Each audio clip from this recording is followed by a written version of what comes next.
There was no question that when I came to the place, in 1990, that's a long time ago, the Institute was the preeminent cardiovascular institute in Australia.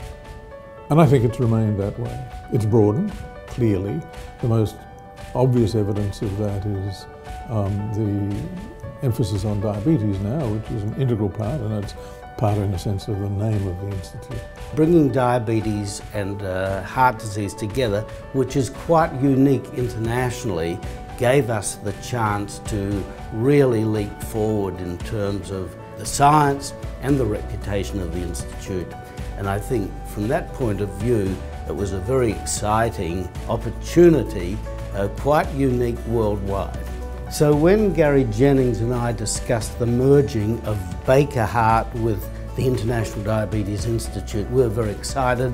We saw this as a huge step forward in the joint venture of the two institutes. The beginning of my time was a hugely exciting time, both for medical research in general, because the Human Genome Project had just been completed, and that really changed the way that medical science was done and continues to do so. We were moving into a new building which was vastly bigger than any premises we'd had before. At that time a whole lot was changing out in the community too.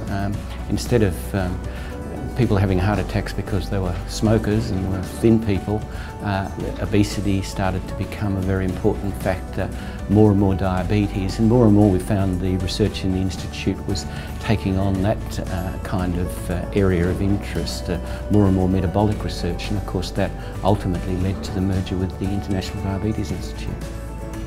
Well, Baker IDI has great strengths. The area that we work in is of enormous population health importance.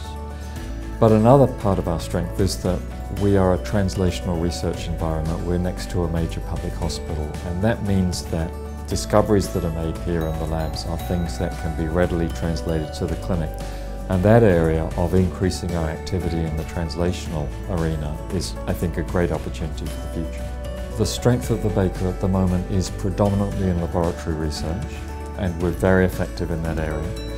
We do have both population and clinical research. I think that the translation of what we do in the lab to what happens in the clinic in population health could be made stronger, and that's a major initiative that we're starting. So there's a lot of work to be done in terms of improving quality of life of people with established disease and more effective detection of early disease before damage becomes untreatable. Baker IDI is the only institute that covers both of these areas, diabetes and cardiovascular disease, so we are the most able to produce answers in this area.